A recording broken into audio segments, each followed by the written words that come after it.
Marek Varga had buried men for smaller betrayals than 4 soft words. For 12 years, he had run the harbor. Every crate, every bribe, everybody that went into the black water off Pier 9. Then his bookkeeper, the one person who had never once raised her voice in 6 years, set a folded sheet of paper on his desk at dawn, looked at him with those exhausted eyes, and said it. "I'm leaving tomorrow, Marek. No reason, no notice." No trace of where she would go. By the time he understood what she was truly running from, he had already set his own empire on fire to keep her. This is how a single, quiet sentence brought the most feared man on the coast to his knees. Dawn came slow and silver over the water, and Marek Varga was already awake, because he was always already awake. The penthouse above the old cannery sat silent except for the hiss of the espresso machine and the far-off complaint of gulls. Marek stood at the floor-to-ceiling glass, with a cup of black coffee cooling in his hand, watching his container ships ride low and patient in the harbor. From up here the city looked clean. That was the trick of height. You couldn't smell the diesel or the rot, couldn't see the men on his payroll standing in doorways with guns under their coats. You saw only order. Marek had spent his whole life building a height from which the blood didn't show, and most mornings, for the length of 1 cup of coffee, he almost believed in it. Behind him, the apartment ran like a watch he had wound himself.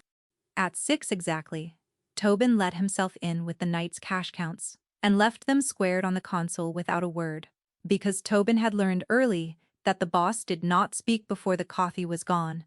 At 6:10, the tailor's boy left 2 pressed shirts and vanished. At 6:15, the door opened a 3rd time, quiet as a held breath, and Sabine Marrow came in with her worn leather satchel and the ledgers that held every secret worth killing for. She didn't say good morning. She never did. She set the satchel on the long marble table, unpacked it in the same order she always used, laptop, then the 2 encrypted drives, then the single fountain pen she refused to replace, and began. Marek didn't turn around. He didn't need to. Over the years he had learned the sound of her working the way a man learns the sound of his own heartbeat. Present, steady, ignorable, right up until it stops. "The Delgado payment cleared," she said. Her voice was low and even, a little rougher than usual this morning. "The Port Authority envelope goes out today, and you're 300,000 short on what you promised the Fenmores you'd bring to the table. I'm not short. I'm holding it back. I know you're holding it back. I'm telling you. They'll notice." A pause, the scratch of her pen. "Cressida's father counts everything twice. He'll have the number before the appetizers are cold, and he'll smile at you across the table like he doesn't. Let him smile. That's the plan." Another line in the ledger. Ruled off, precise. 6 days to the wedding. Try not to start a war before the cake. He almost smiled at that, and then he turned, and the smile died before it reached him. Sabine sat with her head bent over the columns, and in the flat dawn light, he saw what he had been too busy to see for weeks. The ashen cast under her eyes, the way her wrist bones had gone sharp under the skin, the careful economy of someone rationing her own strength across a day. She had lost weight. She had been losing it for a while. He had noticed it the way you notice a picture hanging crooked and never once crossed the room to straighten it. "You look tired," he said. "I'm always tired. It's how I stay accurate." She didn't look up. "You have the Fenmore dinner tonight at 8. Wear the charcoal, not the black. Cressida's mother thinks black is for funerals, and to be fair to the woman, she's not wrong about that family." He watched her a moment longer. That was the thing about Sabine. She said the true thing, plainly, in a room full of people paid to lie to him. She held the encryption keys to accounts that could put him under the prison for 3 lifetimes. She knew which detectives took envelopes and which took photographs. She knew where the bodies were because she had balanced the cost of the shovels, and in 6 years, she had never once asked him for a single thing. Not a raise, not a favor, not an hour of grace. Every other person in his life wanted. His men wanted rank, the Fenmores wanted his harbor, Cressida wanted the appearance of a marriage and the reality of a crown. Sabine wanted nothing he could see, and that made her the only fixed point in a world of open mouths. He had built his survival on being able to read what people were after. He had never once been able to read her, and he had mistaken that failure for peace. When this merger closes, Merrick said, you'll run the combined books. Both families. Twice the money, twice the exposure. I've already decided. I'm not asking anyone. For the first time her pen stopped. It was a small thing, a hitch, half a second, the nib lifting off the page and hovering there. Then she wrote again, as if nothing had happened. We'll talk about it after the wedding, she said. But something had crossed her face, there and gone, quick as a fish, under ice. Not gratitude, not ambition. Something that looked, for one impossible instant, like grief. He caught it, and he filed it. The way he filed, everything he didn't have time to understand. In a drawer he told himself he'd open later. Finish your coffee, Sabine added, already back in the columns. It's going cold. You never drink it before it goes cold, and then you complain. Merrick filed that away too. The small, unbearable fact that she knew exactly how he took a thing he had never once told her he liked. He had a dinner to survive, and a marriage to sell. He did not know that, before the next dawn, she would set a folded sheet of paper on that same marble table, and that the grief he had just watched move across her face was the last warning he would ever be given. The Fenmore estate sat on the bluff above the marina, all pale stone and black glass, lit up like a museum after closing. Merrick arrived at 8 exactly in the charcoal suit. Cressida Fenmore met him in the marble foyer, with a glass of wine in each hand, and a smile assembled for cameras that weren't there. She was, by every measure that could be measured, a striking woman.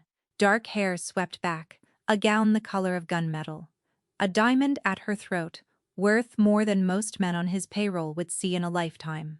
She kissed his cheek. Her lips were dry and left nothing behind. You're on time, she said.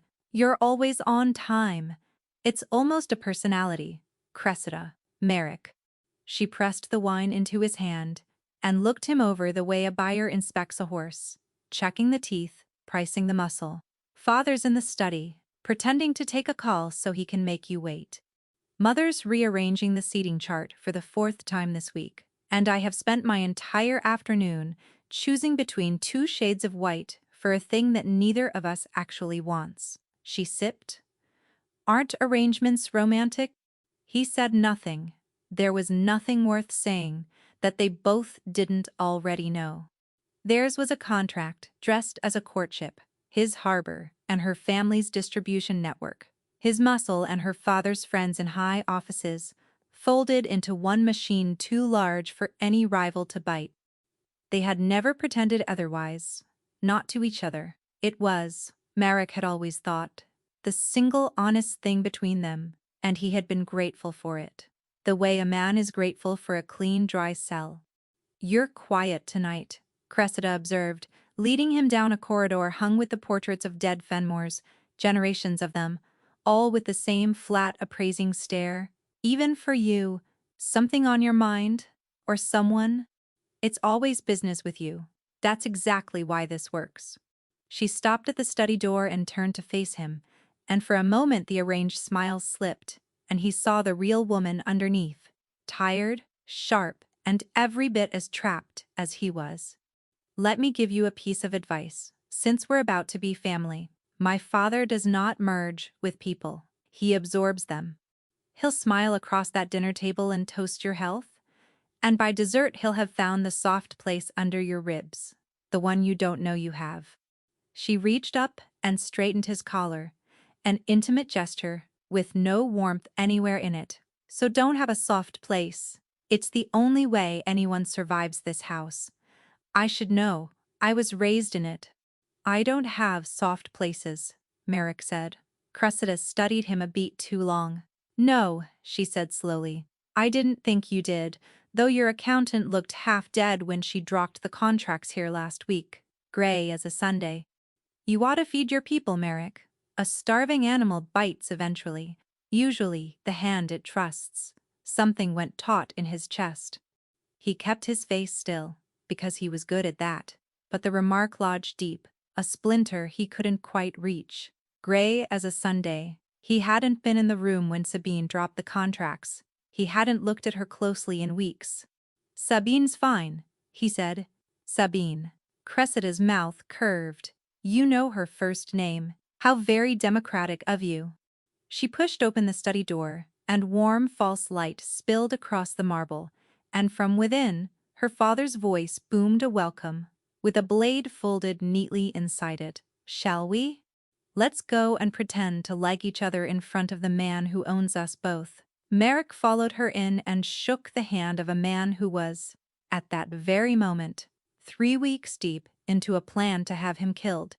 Aldous Fenmore was broad and silver and expansive, a man who filled a room the way weather fills a valley, and he clapped Merrick on the shoulder and poured him a whiskey he hadn't asked for, and asked after the harbor, with the fond interest of a man asking after a house he intends to buy at auction. They talked shipping lanes. They talked the wedding, 6 days off. They toasted the future twice. And through all of it, Marek smiled, and answered and drank exactly half his glass, and thought, without knowing why, of the pen hovering above the page that morning, and the thing that had crossed Sabine's face that he had not had time to name.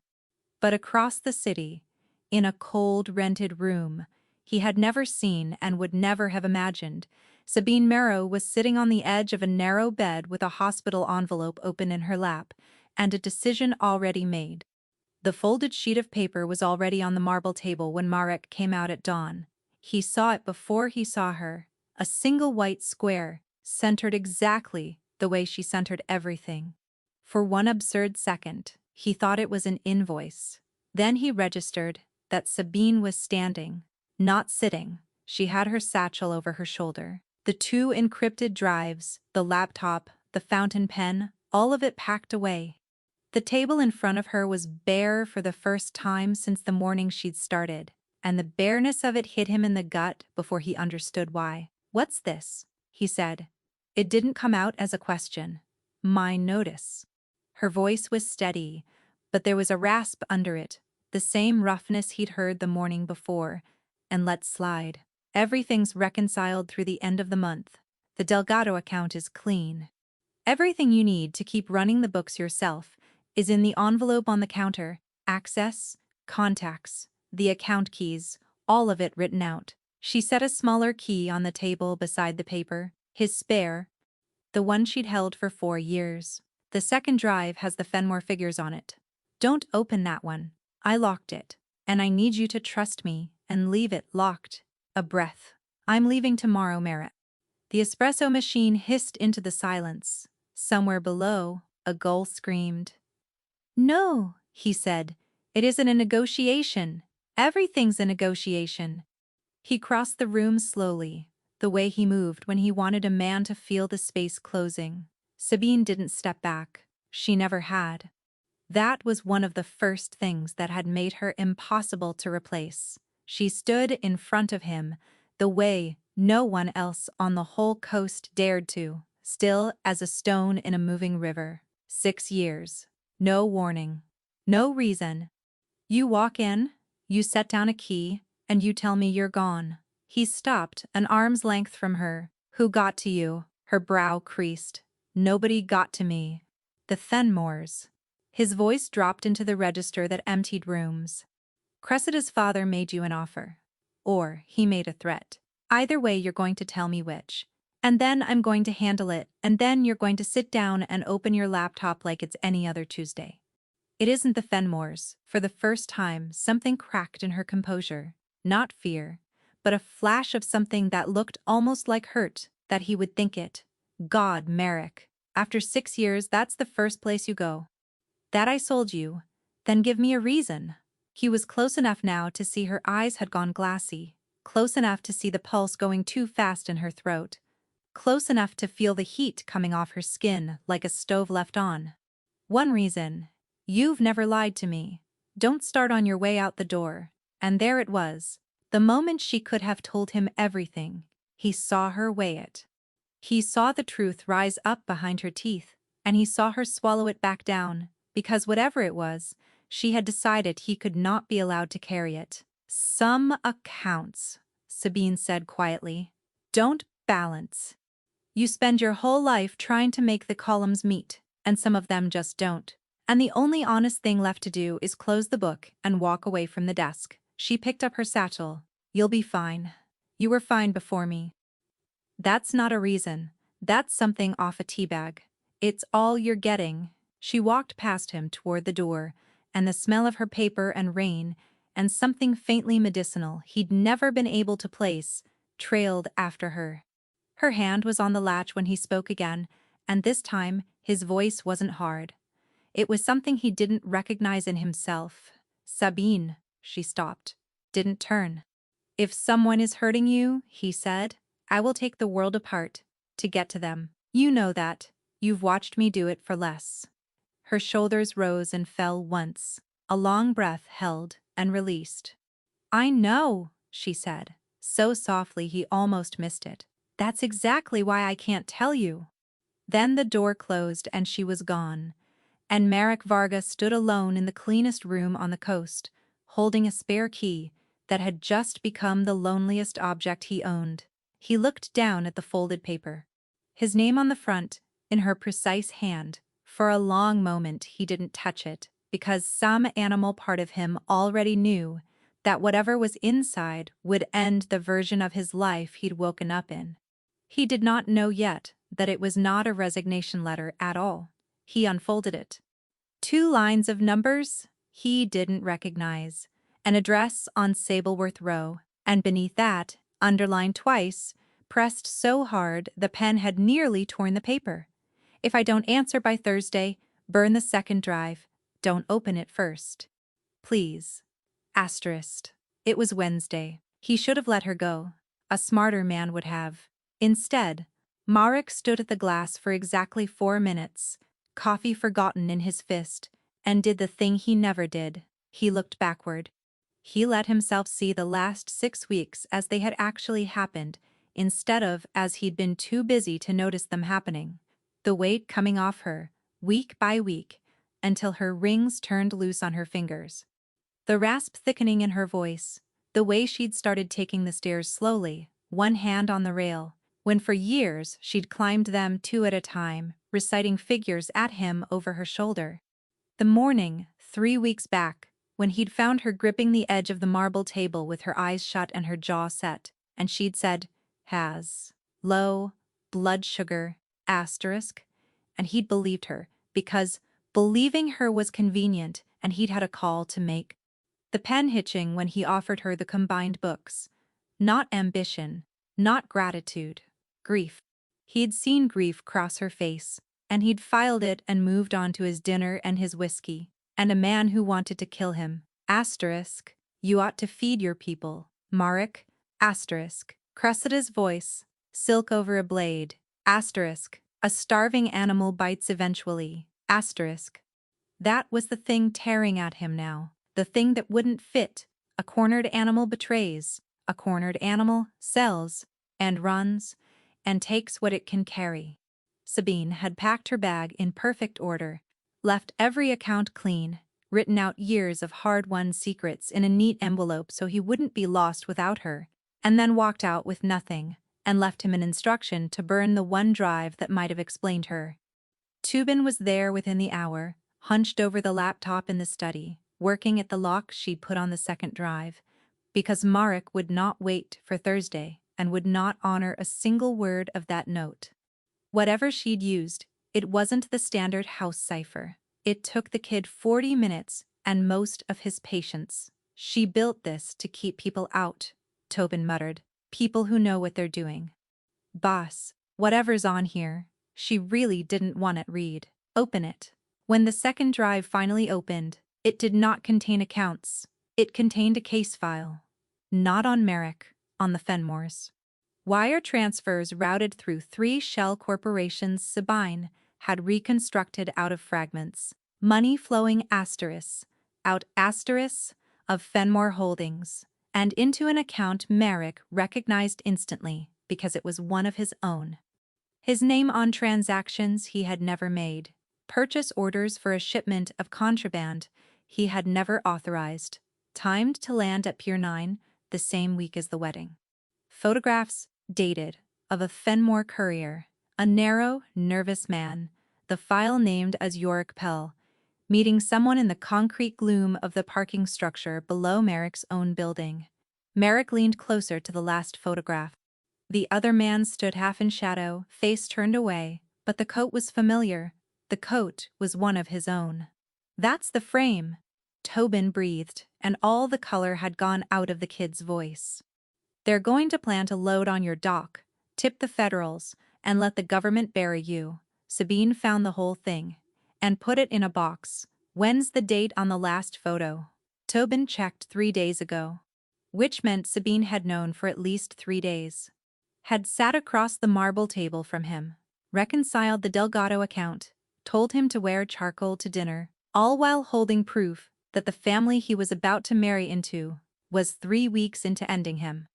And she had said nothing, She had built the case in secret, packed it onto a drive she locked against him, and then, instead of bringing it to him and watching him tear the Fenmores apart, she had tried to and told him to burn the proof unread and forget she'd existed.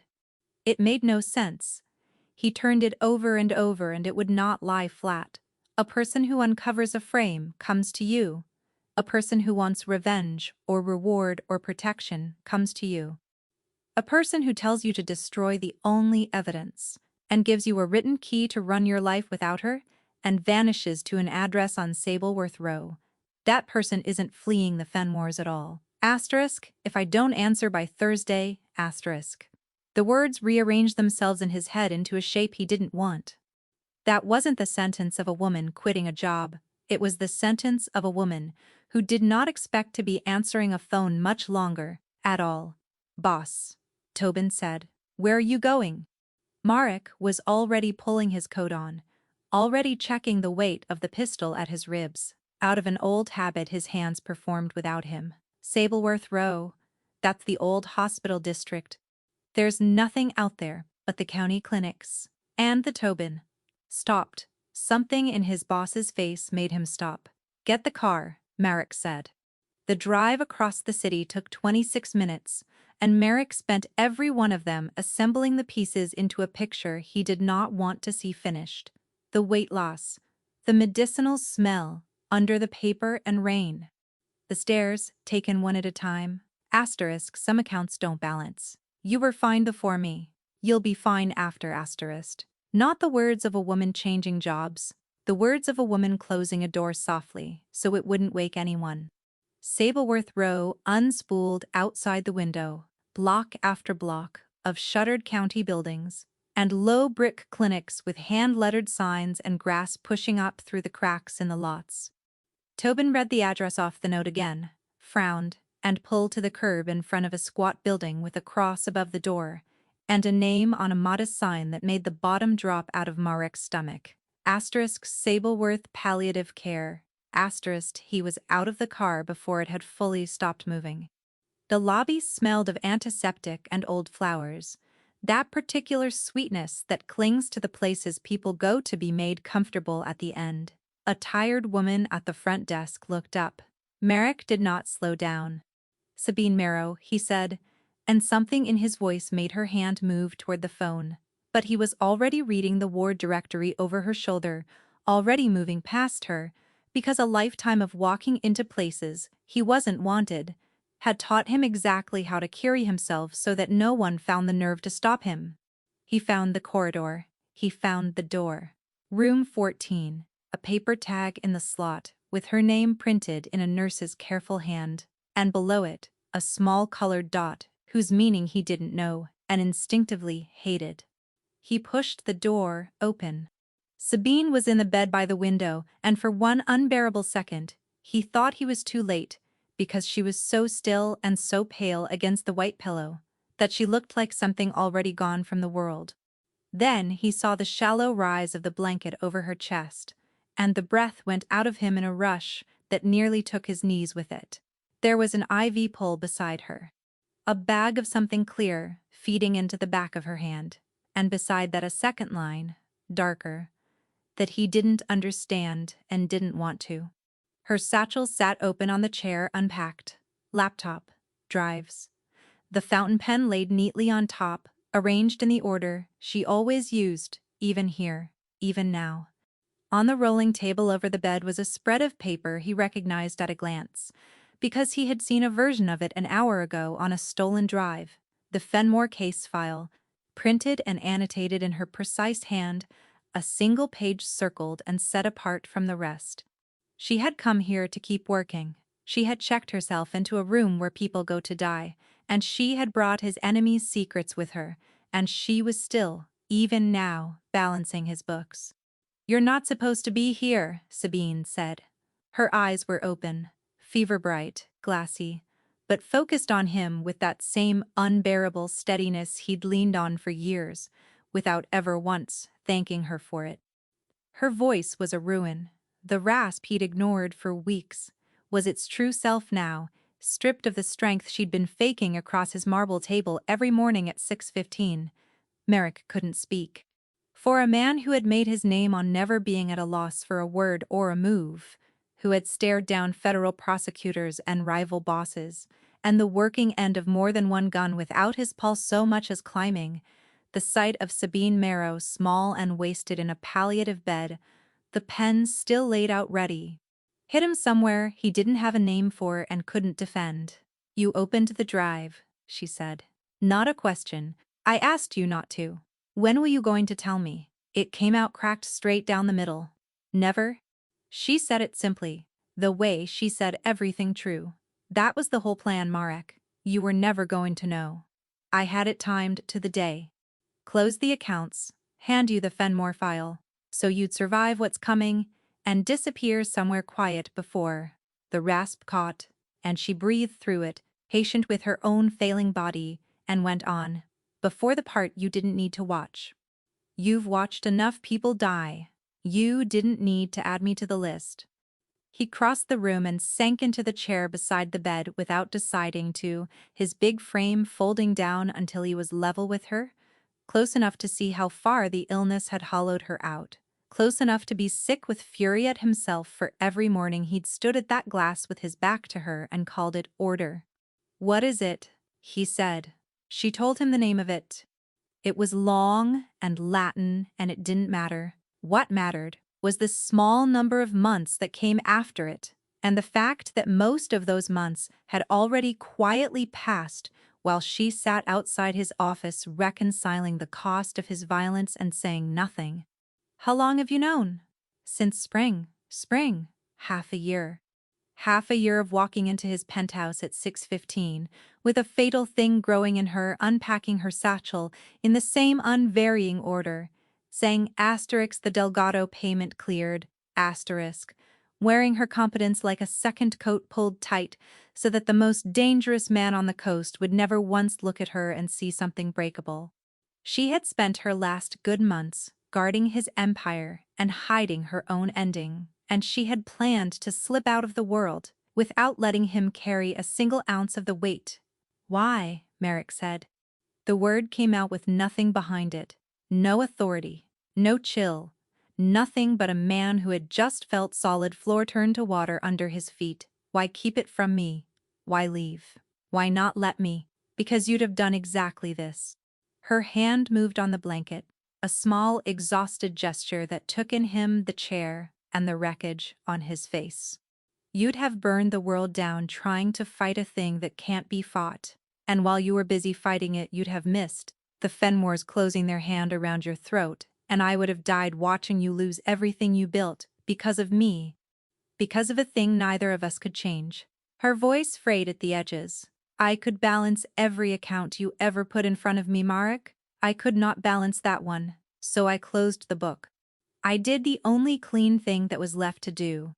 The circled page on the rolling table caught his eye. He reached for it before she could stop him, and she was too weak to stop him, and that fact alone nearly undid him. It wasn't part of the case file at all. It was a legal form. A transfer of the entire reconstructed Fenmore evidence into a sealed trust, to be delivered to a federal contact the day after her death, time so that Merrick would be cleared, the Fenmores buried, and none of it could ever be traced back to the dying woman who had built it in the dark.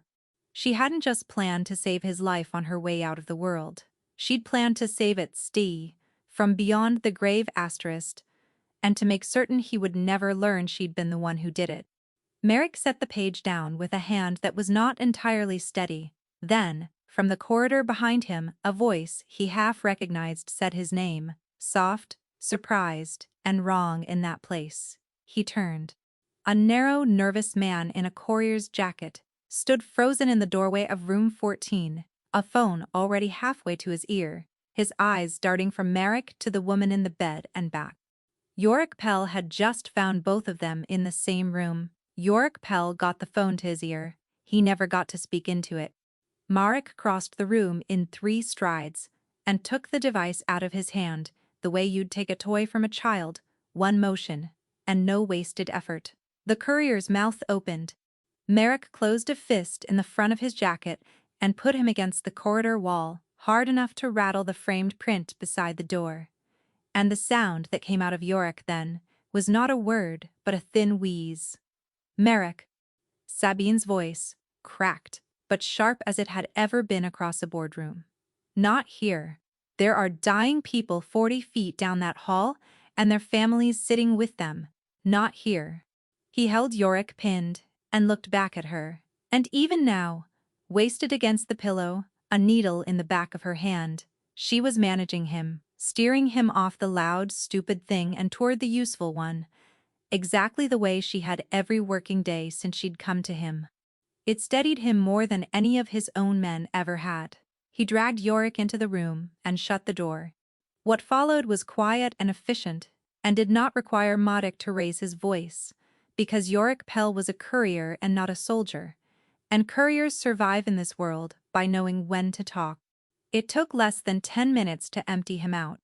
And what came out, laid down alongside the pages spread across Sabine's rolling table, assembled at last into the whole shape of the thing that had been moving in the dark around Marek for weeks.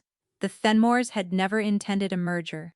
Sabine had said as much on the drive she'd told him to burn, but Yorick filled in the machinery of it, piece by trembling piece. A shipment, contraband, enough to salt Pier 9, and every warehouse Merrick owned was inbound. Time to dock the morning of the wedding. The federal tip was already written. It needed only a date to be dropped in. Marek would be arrested at his own reception, in front of 300 witnesses, buried under a smuggling case built entirely on his own containers, and while he rotted through a decade of appeals, Aldous Spenmore would fold the harbor into his own holdings.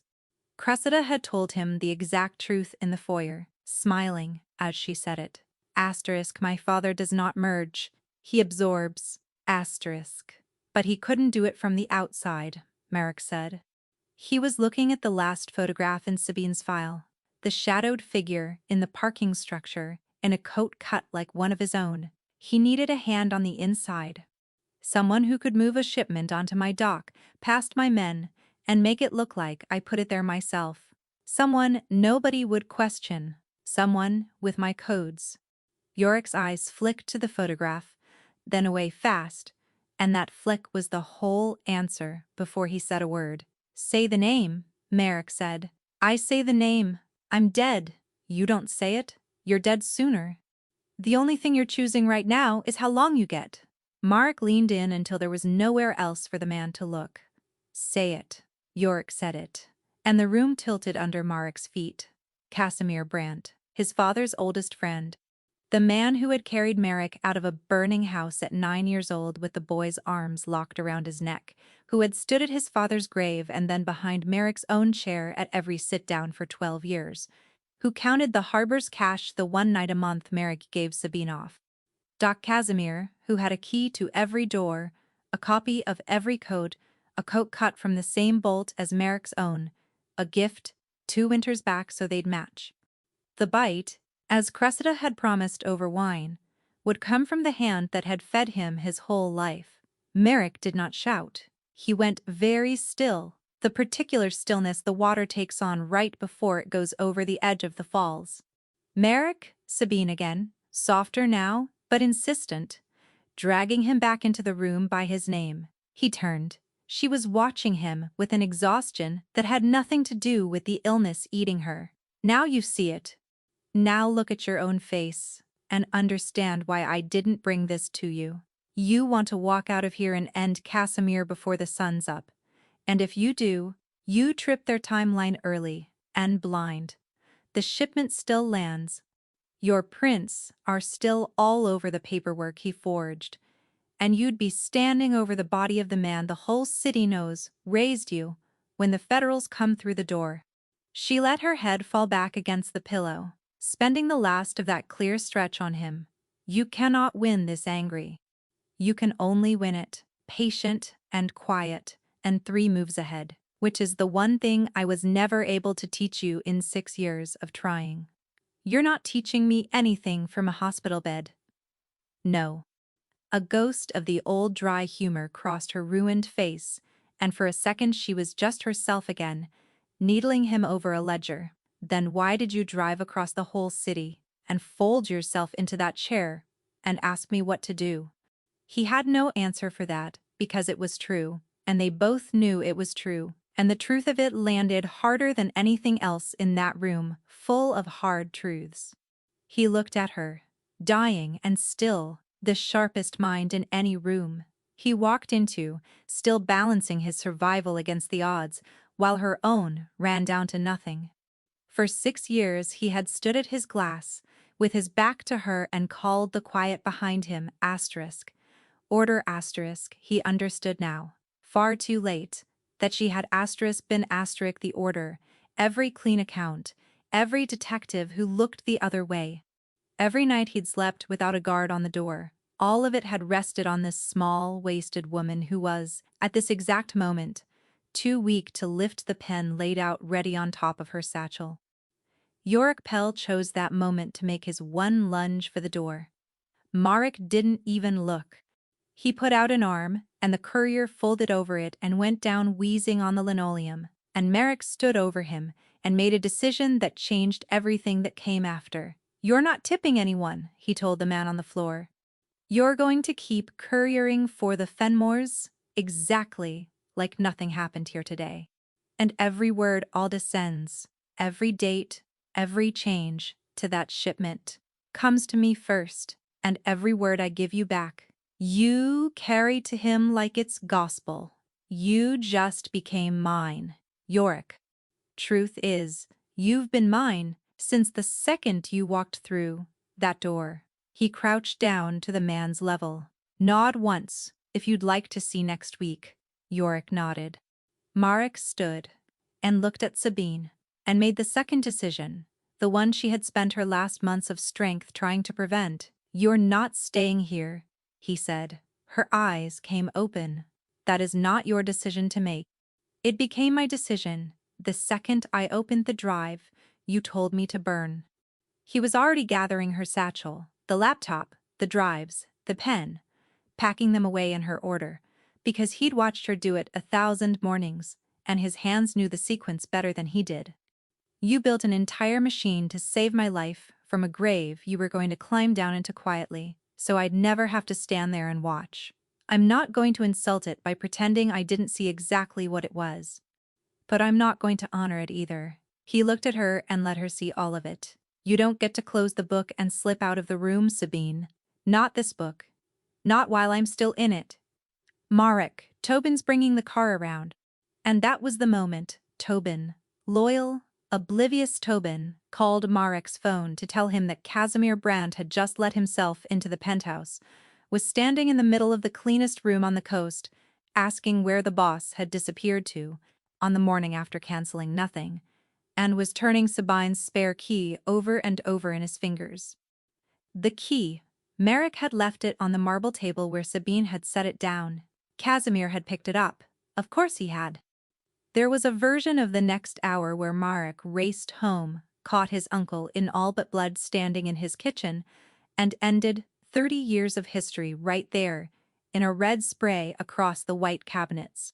Sabine had already told him, in plain words, why that version lost, so he did the harder thing instead.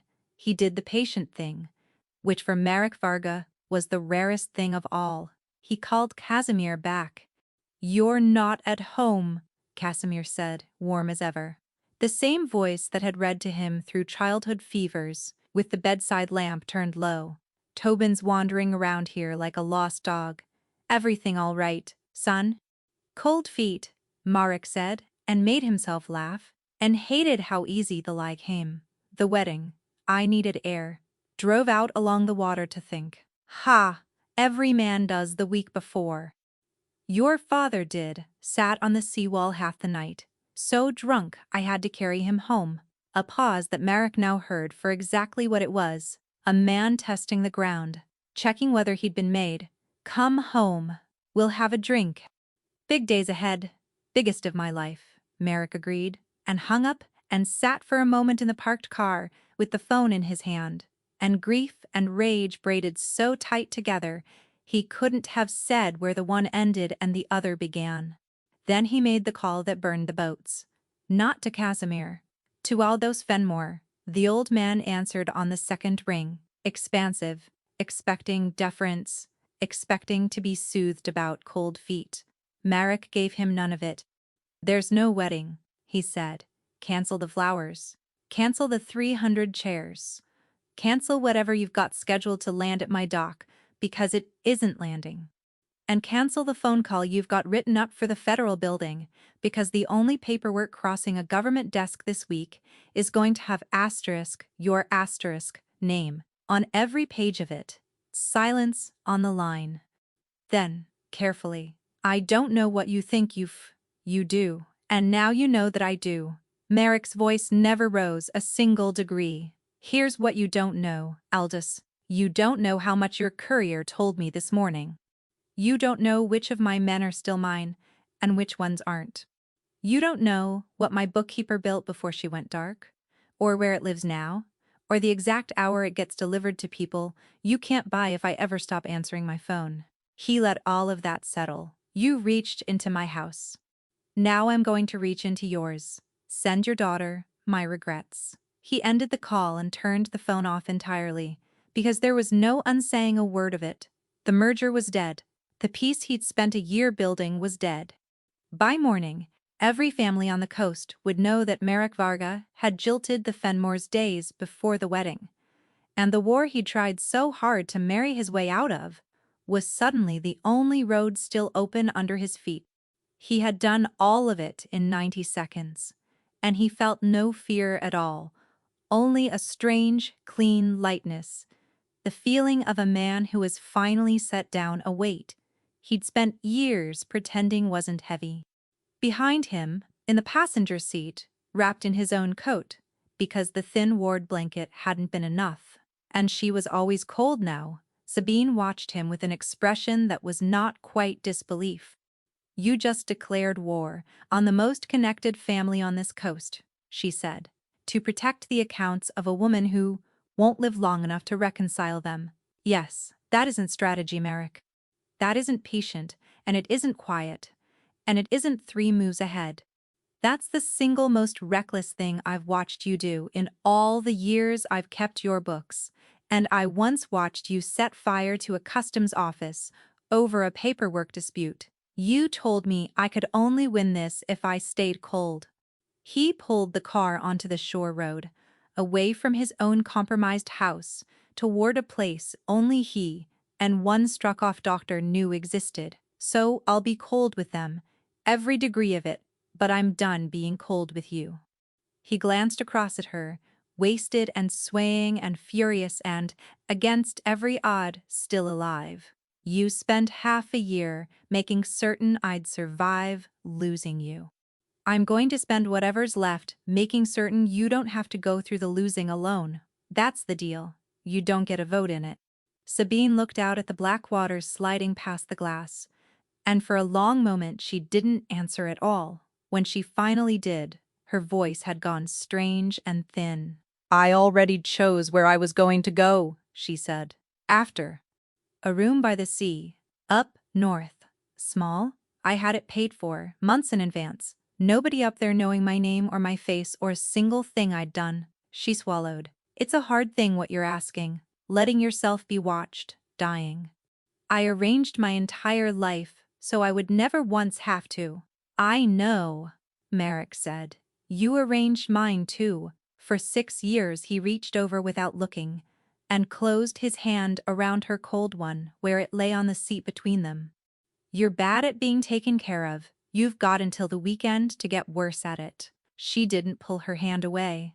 That, more than anything either of them had said, told him how far past the point of no return they both already were. The safe house was a low stone place set above a hidden cove, a house Marek had never told a living soul he owned. Not Casimir, not Tobin, not a single Fenmore. He'd bought it years ago through a name that didn't exist, for a night he'd always known might one day come, and had never once let himself picture in any detail. He'd pictured it wrong anyway. In every version he'd ever half imagined, he ran there alone. Doctor? Halvard arrived at midnight with a trunk of equipment and the sour, careful face of a man who had lost his license doing exactly this kind of work and had never once regretted the trade that took it. He set up the drip, read the ward discharge notes Sabine wasn't supposed to have walked out with, and when he was done he drew Marek out onto the terrace above the water and told him the truth in the low, level voice doctors save for it. I can make her comfortable. I can buy days, maybe a couple of weeks over what she'd have gotten, just letting it run its course in that ward. Fluids, the right drugs, on the right schedule, someone watching her around the clock, instead of a nurse every few hours. He looked out at the dark cove, at the water moving without any color in it. What I can't do is stop it, Marek. I need you to hear me say that plainly. Whatever this is you're doing, you're not doing it to save her life. That's already lost. You're only choosing how she spends what's left of it. Then that's what I'm choosing, Merrick said.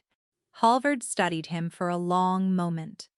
12 years the man had patched Marek's soldiers together in kitchens and cargo holds, and the back rooms of shuttered bars, and in all that time he had never once seen his boss wear the face he was wearing now. Does she know you're... He stopped hunting for a safer word and didn't find one. Does she know how far you're going to go for this? She's the one who taught me how to read a ledger, Merrick said. She knows the balance better than I do. She always has. Inside, they built the war on the same table where Halvard laid out his syringes. It should not have worked at all. Sabine could hold herself up and lucid for an hour at a stretch, sometimes less, before the gray pulled her back under. The fever came and went in tides. She couldn't govern. Her hands shook too badly, some hours, to close around the pen she still flatly refused to put away.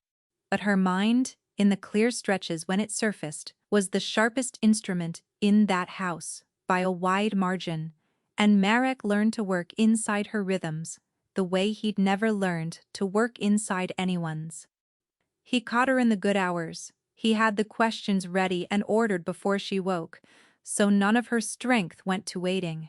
He let her sleep through the fog and gave the small tasks to Tobin. And he did not once, in 4 days, let her see him counting how few good hours there were. And in those clear hours, piece by careful piece, the plan came together. They would not go after Casimir at all. They would let Casimir go after himself. Yorick Pell, terrified and suddenly very useful, carried Merrick every instruction the Fenmores sent down the line, and carried back, in return, a few instructions of Merrick's own, small lies seasoned so carefully that Aldous would swallow each one and thank the cook. Every lie was built to do the same quiet work, to keep Aldous certain that his plan was sound, his inside man loyal, his timeline his own. The shipment would still land on schedule, the morning of a wedding that would never happen now. Maraki would simply make sure that when the federal call finally went out, the containers it named were sitting on Fenmore ground, packed with Fenmore paper, delivered there by Casimir Brandt's own trucks, and signed, without the man ever knowing his own hand, had been turned against him in Casimir's own reproduced signature. Because Sabine, In one of her clear hours, propped up on 3 pillows with a legal pad on her knees, had shown Merrick precisely how a man who has spent a career forging another man's records can be maneuvered step by step into forging his own. "It's beautiful," Merrick admitted, looking down at the thing she'd drawn out across 3 pages in a hand that wobbled and swam, and yet never once lost the thread of the logic. "It's the meanest thing I've ever watched you do to anyone.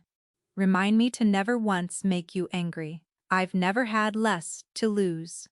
She said it lightly, almost as a joke, but the words dropped into the quiet of the room like a stone down a deep well, and for a moment neither of them spoke, and the sound of the water came up from the cove to fill the space where an answer should have been. The nights were the part he hadn't planned for. He'd planned the war, down to the minute. He had not planned the nights. She couldn't sleep the fever off in any clean way. It broke her rest into shards, and she'd surface at 3 and 4 in the morning, tangled in the sheets, and burning up, and for the first time in all the years he'd known her, plainly frightened, where he could see it. The first night, he heard it through the wall, that small changed quality of her breathing, and he came in and sat in the chair by her bed, and said nothing at all, and after a while her breathing evened out and she slid back under. The second night she was already awake when he came in. She looked at him, standing in the doorway in the dark, and something in her simply gave way. "I don't want to do the last part alone," she said, in a small, ruined voice that was nothing like the one that had run his empire. "I thought I did. I built everything so that I would. I was so sure that was the strong way to do it, the clean way, and it's too late now to fix the plan And then the composure she had worn like armor for 6 unbroken years came apart in her hands all at once. Marek crossed the room and did the only thing left that he knew how to do. He sat on the edge of the bed and gathered her up against him. She weighed nothing. It enraged him all over again. How little she weighed. How small a space had been holding up his entire world. And he held her while she shook, one hand spread at the back of her head, and he did not tell her that it was going to be all right.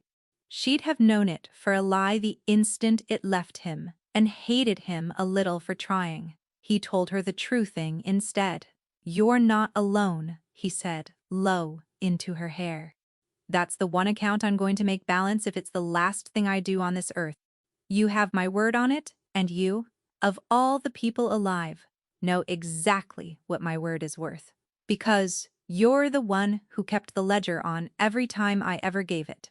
She laughed, a wet, cracked, astonished sound, half sob and half something else. And it was the first time in 6 years that he had heard her laugh at all. By the third day, something had shifted in that house, quiet and enormous, like a tide turning far out, where you can't see it move. The professional distance they'd kept between them for so long, the desk that had always been there, even in rooms that had no desk in them, was simply gone, burned clean off by the sheer relentless proximity of her dying and his flat refusal to let her do it in the dark. She let him carry her out to the terrace, to see the water in the daylight. He learned how she took her tea, at last, the way she had always known, and never once said how he took his coffee. She teased him about the reckless war he was fighting on. Her account.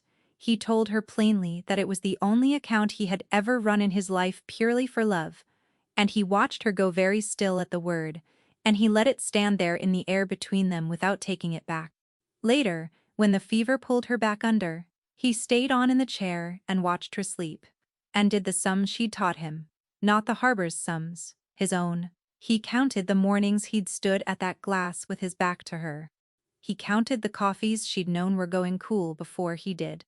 He counted 6 years of a single person standing exactly where he needed her to stand, asking him for nothing, and he understood at last that he had been the richest poor man on the water, and had never once opened the books to see it. Tobin came and went with news from the city, and on the third evening, he lingered in the doorway a moment longer than he needed to, watching the boss sit with the bookkeeper's hand in both of his, and when he caught Marek looking, he flushed and left and said nothing. And Marek understood that even the kid could see the shape of it now. On the fourth night, Halvard drew Merrick aside and told him she'd had a good day. A genuinely good one, real color in her face. 2 clear hours where there'd been one. And then, carefully, said the thing he'd been circling since the terrace. There's a trial. Experimental, expensive, mostly a long shot, run out of a place across the ocean that doesn't take patients like her. No history in their system, no name, no time left on the clock to qualify her the normal way. He paused. Unless someone with your kind of money and your kind of leverage decided a certain rule was going to bend for once. I won't lie to you and call it a cure, Marek, and I won't stand here and let you lie to her about it either. But it isn't nothing, it's asterisk time. Asterisk real time months. Maybe more than months, bought outright instead of begged for. Marek looked through the window at Sabine, propped up against the pillows in the lamplight, frowning over a page of Tobin's sloppy notes and correcting them, the pen finally steady in her hand, for the first time in days. Get me the name of whoever runs it, he said, by morning. I don't care what time it is, where they are. And the shipment. Merrick's face went to stone. When it lands, I bury the Fenmores and the traitor in the same hole. Then, I go across an ocean, and I buy her the rest of the year, whatever it costs, whoever I have to lean on to do it. But even as he said it, the phone in his hand lit up with a message from Yorick Pell. 3 words that turned the floor to ice under him. Asterisk, they moved it up. Asterisk. Aldous, spooked by the cancelled wedding, had decided not to wait to be ready. He was going to grab the shipment and run, before Merrick could fortify. The shipment wasn't landing at the end of the week anymore. It was landing at dawn, a full day early. Pier 9 at 4 in the morning was fog and diesel and the slow, patient groan of a hull kissing the pilings. Merrick came in low along the stacked containers, moving the way he'd moved into 100 quiet nights of this work, except that nothing about this night was like the others, because this time the man he'd come to end was the man who had taught him how to do it. Dakismir Brandt stood in the wash of a single sodium lamp at the mouth of Warehouse 3, a clipboard in his hand, directing the offload with the easy, unhurried authority of a man who had run this dock for 30 years, because he had. His trucks, his paper, his coat. Merrick saw now, cut from the same bolt as Merrick's own, the matching gift from 2 winters back, so that anyone reviewing the harbor's cameras would take the one man for the other and swear to it in court. That coat was about to be the thing that hanged him. Tobin was up in the crane housing, with a long gun and a set of instructions Marek had walked him through 3 separate times, because Tobin was loyal, and Marek had learned in the last 4 days exactly what loyal was, and was not the same as. Down at the main breaker, out of sight, behind the transformer housing, one of Merrick's oldest hands waited with his palm flat against the switch. And Yorick Pell was down among the Fenmore crew in his courier's jacket, sweating through it, playing his part, holding folded in his pocket the real manifest. The one Sabine had built from a hospital bed, the one that named every container on this dock as Fenmore property routed through Fenmore shells, signed, without the man's knowledge, de Casimir Brandt's own reproduced hand. Marek waited. He waited until the last crate was loaded onto the Fenmore trucks.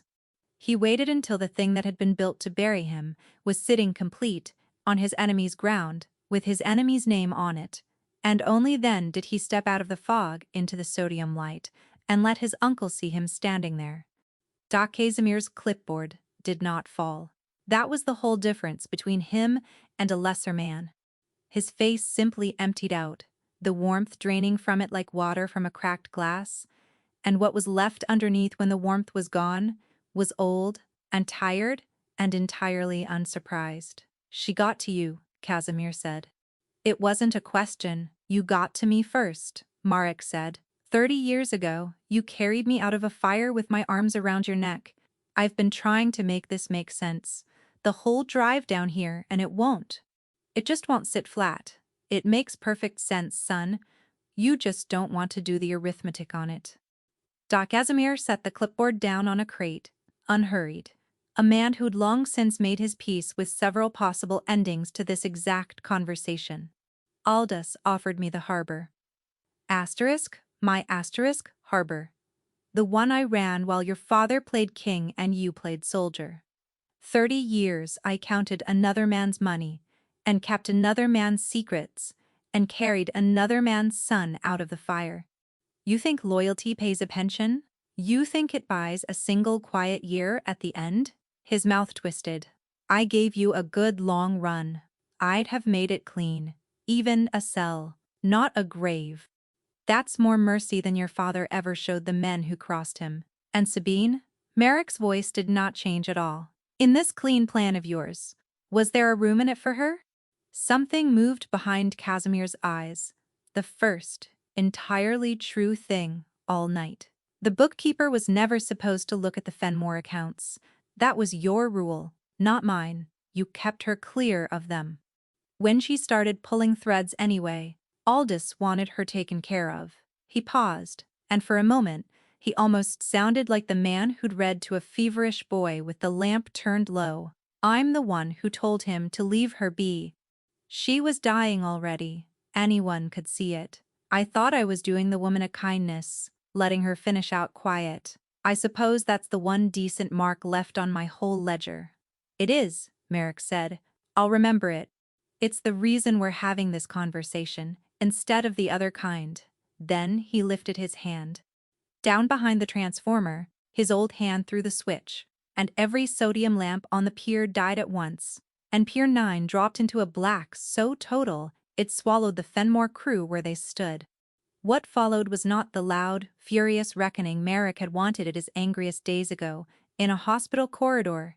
It was Sabin's version, patient, exact, and over in 90 seconds. His men came up out of the containers. They'd been folded silently inside since midnight. The Fenmore crew, arrogant and unsuppressed and blind, got off 3 wild shots into the fog and hit nothing but the sides of their own trucks. Yorick Pell dropped flat to the concrete the instant the dart came down, exactly where Merrick had told him to be. And when the lamps came back up, the dock belonged to Merrick Varga, and the only man still standing on the Fenmore side of it was Casimir Brandt, unarmed, his hands loose and open at his sides, waiting. Merrick walked to him through the drifting gun smoke and the fog. You could have come to me, Merrick said, any single day in 30 years. You could have knocked on my door and told me you wanted the harbor, and I'd have signed it over to you for the asking. You were the one man alive I would have handed it to and never looked back. Casimir closed his eyes. I know, he said. That's the part I couldn't live with. Either way, Merrick did what had to be done, and he did it looking his uncle full in the face, because a man who had carried a boy out of a burning house was owed at least that much at the end. It was quiet. When it was over, the fog closed gently over the sound of it, and the water went on slapping the pilings just as it had, as though nothing in the world had changed. He stood over the body for a long moment. Then he took out his phone and made the call that ended the Fenmores, not to Aldous, but to the federal number written on the page folded in Yorick Pell's pocket. The tip Aldous had written to Barry Marrick, redirected now to a dock full of Fenmore trucks, packed with Fenmore product, all of it signed in the hand of a dead trader. Load nothing, he told Tobin, coming down out of the crane wide-eyed. Touch nothing. Wipe our boots off this dock and be gone in 4 minutes flat. Let the government find it sitting exactly as it sits. He looked, one last time, at the crates that had been built to be his coffin. All we have to do now is not be standing in it when it opens. He was in the car and off the pier before the first sirens smeared the fog with red. And he was not thinking about Casimir, or Aldous, or the harbor he had just kept from every hand reaching for it. He was thinking about a name Dr. Keir Halvard was supposed to have for him by morning, and about how much of the year was left to buy, and about getting back to the stone house above the cove, before she woke and found him gone. By 8 in the morning the whole coast knew. The federal seizure at Pier 9 led every broadcast. Tons of product, a fleet of trucks, a paper trail threading straight back through 3 shell corporations into the private holdings of Aldous Fenmore. By 9, the old man's lawyers were fighting, a tide no lawyer alive could turn, because the records were flawless, self-incriminating, and signed in the hand of a man who was conveniently no longer available to deny a word of them. By noon, 2 of Fenmore's oldest partners had quietly stopped taking his calls, which, in this world, was the exact sound a family made as it began to die. Aldous reached Merrick once, on a number he had no business having, his voice stripped bare of all its expansive warmth. "You framed me," he said, "with my own frame." "No," Merrick answered. He was standing on the terrace above the cove with a cup of black coffee going cold in his hand, watching the pale water, and he felt none of the triumph he'd once imagined a morning like this would bring. "You built the grave yourself, Aldous. Brick by brick. My bookkeeper just changed the name on the headstone. I'd never have found the seam in it without her, so remember her name, because it's the one that ended you. You should have let her finish out quiet the way your man begged you to. It's the only piece of advice either of you ever got right, and you ignored it. This isn't over.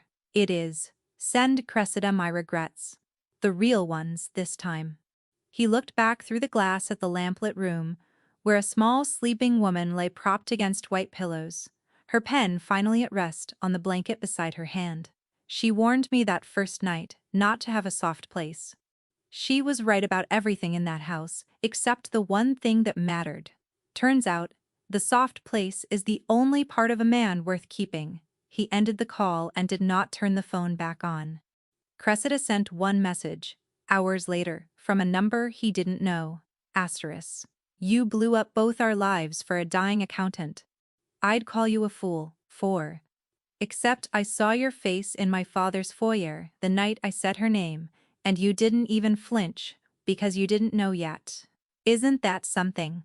You were already gone, and you hadn't the faintest idea. And, D." After a pause, the silent screen somehow still managed to convey, "Take care of her. Somebody in this business should get to keep the one thing. God knows the rest of us never do." Asterisk, he didn't answer. There was nothing left to answer. She was right, and they both knew she was right. In the same wordless way, he and Sabine had always known the true things without ever needing to say them out loud. There was one more thing to close. He called Halvard's discreet lawyer and had the sealed posthumous trust, the machine Sabine had built, to deliver her evidence from beyond the grave, quietly dissolved. She wasn't going to need it delivered after her death. He had handled the delivery himself alive, at 4 in the morning on a fog-blind pier. The book she'd meant to have opened over her grave, he'd already opened while she was still here to see it. The harbor was his, cleaner than it had been in a generation. The traitor was in the ground. The family that had set out to bury him was busy burying itself in courtrooms that would grind on for years. Merrick Varga had won more completely than he had ever won anything in his life, and it was the emptiest victory he had ever tasted, because Doc Halvard came out onto the terrace with a phone in his hand and an expression Merrick couldn't read and said, "I have the name.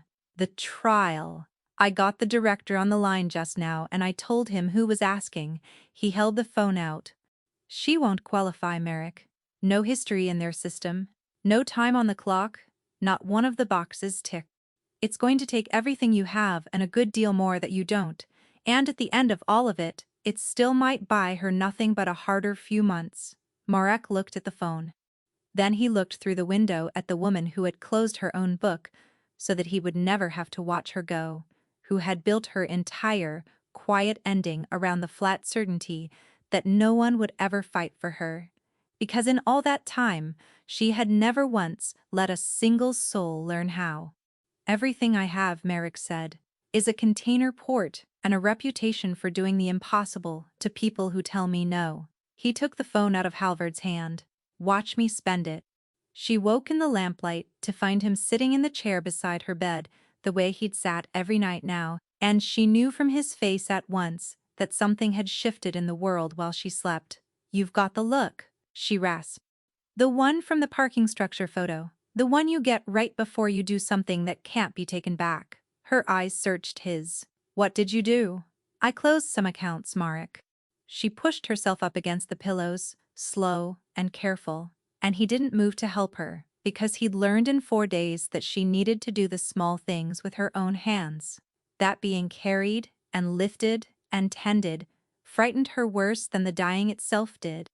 The Fenmores finished, Casimir's finished, the harbors clean, cleaner than my father ever kept it. He said it flatly, because it was the least of what he'd come in to tell her. It's done.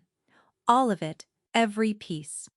The machine you built worked exactly the way you drew it out on that legal pad. She let out a long, slow breath, and something eased in her that had been wound tight for half a year. The account finally reconciled, the last stubborn column meeting the first. Good, she whispered. Then it's finished, and you're safe, and that was the rasp caught her. That was the whole point of all of it. So now you let me go north. The room by the sea. It's paid for, it's waiting. You keep the pen. Her eyes were wet and steady on his and unbearably calm. You were fine before me. Merrick, you'll be fine after me. I made absolutely certain of it. That's what the whole thing was. Asterisk for asterisk. No, Merrick said. It isn't a negotiation. Everything's a negotiation. He reached out and took her cold hand in both of his, and he told her about Halvard, and the trial, and the place across the ocean, and the director who had said no asterisk. And then, over the course of a very long phone call with a man who does not accept no as an answer, had slowly begun to say, maybe, asterisk. Because he would not lie to her and she'd have caught it instantly if he tried. Halvard's been clear with me, and I'm being clear with you. It buys time. Not forever. Months, maybe? Maybe more than months. Maybe not one day more than you'd get here. A hard road, with no promise at all waiting at the end of it. Sabine had gone very still. Then it isn't worth. You told me something, Marek said. That first morning at the marble table, you told me some accounts don't balance. That you can spend your whole life trying to make the columns meet, and some of them just won't. And the only honest thing left is to close the book and walk away from the desk. His hand tightened around hers. You closed it on yourself, Sabine. You looked down at your own ledger, and you decided it didn't balance, and you shut the cover, and then you were going to walk out of the room so quietly that nobody would even hear it fall shut behind you. He leaned in, close enough that she couldn't look away from him, close enough to watch her eyes fill. I'm not going to let you close this one. Not this book. We leave it open. We fight the odds the way we'd fight a rival family. Patient and mean, and 3 moves ahead, and if we lose, then we lose with the book open and both of us still in the room. You don't get to do the last part alone. I already gave you my word on it, and you know better than anyone what my word is worth. The tears came then, the way they hadn't come at any of the rest of it. Not at the diagnosis, not at the planning, not at the careful goodbye she'd written out in her own steady hand.